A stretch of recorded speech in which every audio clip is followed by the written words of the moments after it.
I'm Linda Elsegood, founder of the LDN Research Trust. It has been my honour to interview LDN researchers, prescribers, pharmacists and patients from around the world for many conditions. Thank you for joining us. I'd like to introduce Austin from England, who takes LDN for multiple sclerosis. Thank you for joining me this morning. My pleasure.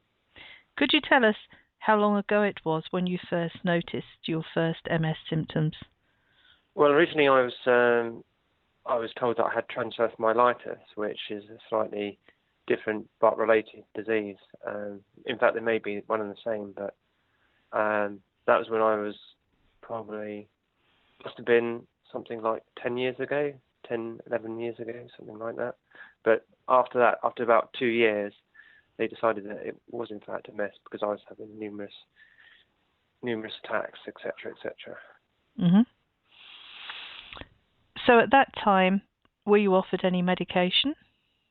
No, I wasn't offered anything. Naltrexone, beta interferons, all these were out of my reach because it was at a time when the doctors wouldn't prescribe any of these disease-modifying drugs without any type of, you needed to have a couple of relapses, which is obviously not ideal, and something that they've changed since, but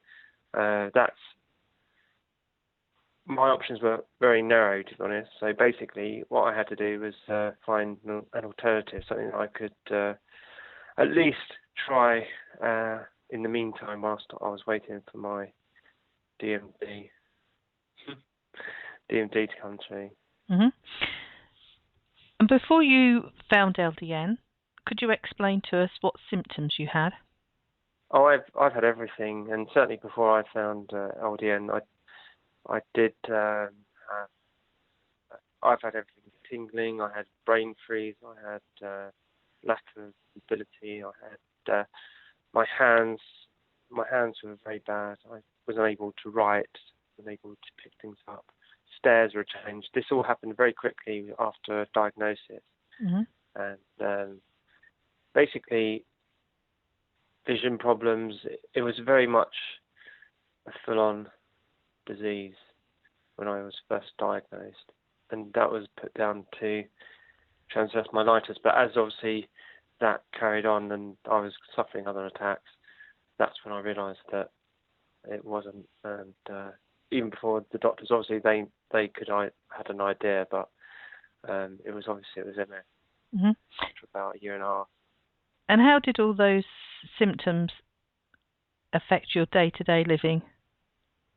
Oh, it was very difficult. I mean, the fatigue was the main one, and just an urgency to go to the toilet, things like that. So, apart from anything, it was quite difficult to plan, and fatigue was a massive issue for me, as it is with many of my fellow sufferers. And at the start, that was one of the major concerns of myself, which impacted on my work and impacted on just getting a decent night's sleep. That was one of the main things. It was all cumulative, if you might say. Mm-hmm. And at that time, before you started LDN, if you had to have rated your quality of life on a score of 1 to 10, and 10 being the best, what would it have been? That's an interesting question, and is a difficult one to answer because you adjust very quickly as a human being, I think. So even if it was quite poor, I mean, sometimes after a period of years, you do adjust. So I may suffer the same things now, but I'd consider my quality of life to be higher. But I'd say it was around 3 out of 10, Mm-hmm. 3 being the lower end of the scale. So, to get LDN, what did you have to do?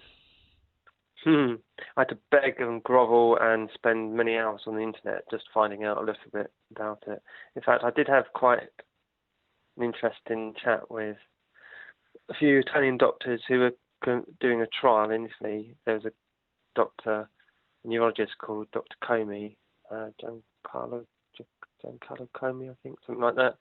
And I went to see him in Italy because his studies in the LDN were commencing, and even though that they hadn't linked it so much to MS, their studies showed that it was producing something that enabled you to have more endorphins. So they hadn't linked it to MS, but it was really down to reading material on Bahari originally, and Dr. Lawrence, the Welsh doctor who used to prescribe LDN, but I don't think does anymore.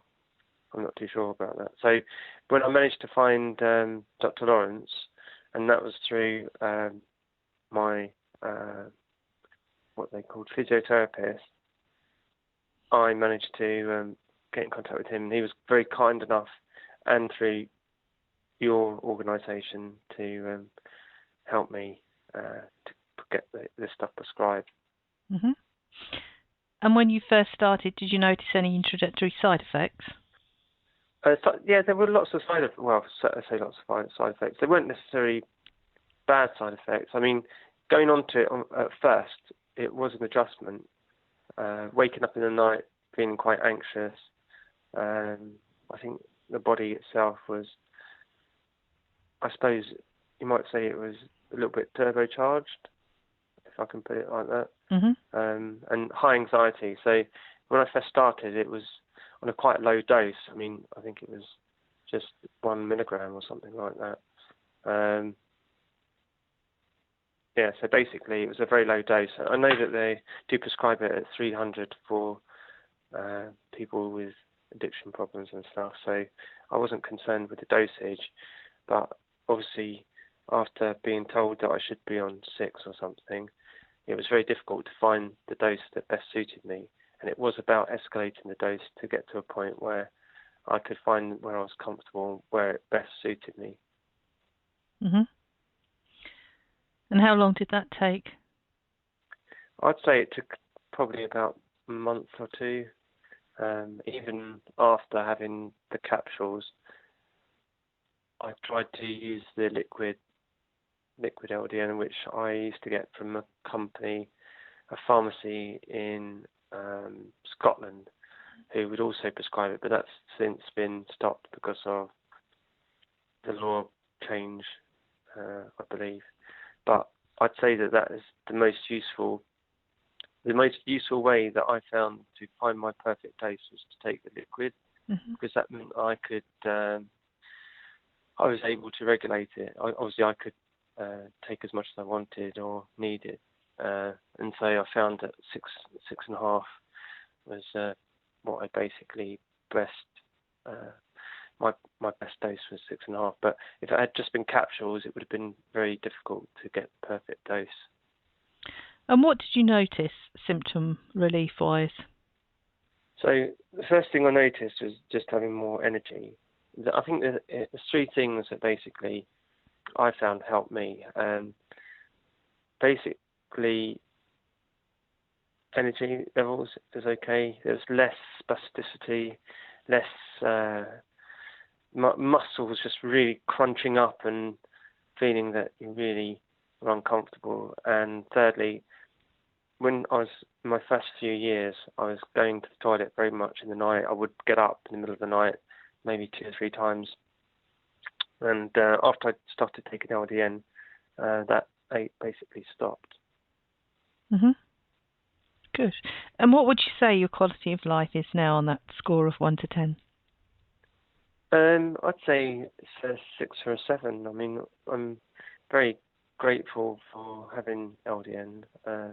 I would stress that I wouldn't ever take it without my Copaxone, because I've seen that even though I was on LDN, I was still having lots of brain lesions and things. So as something in conjunction with the disease-modifying drug, for me, it worked perfectly. But I can see, I thought I could take LDN without any sort of other medication.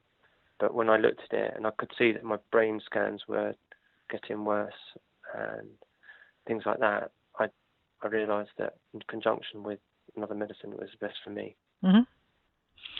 Thank you very much for sharing your experience with us, Austin.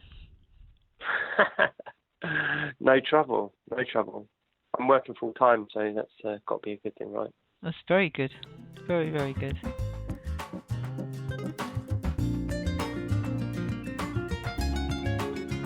Do you have LDN experience to share? If so, please email me, linda@ldnrt.org. I look forward to hearing from you.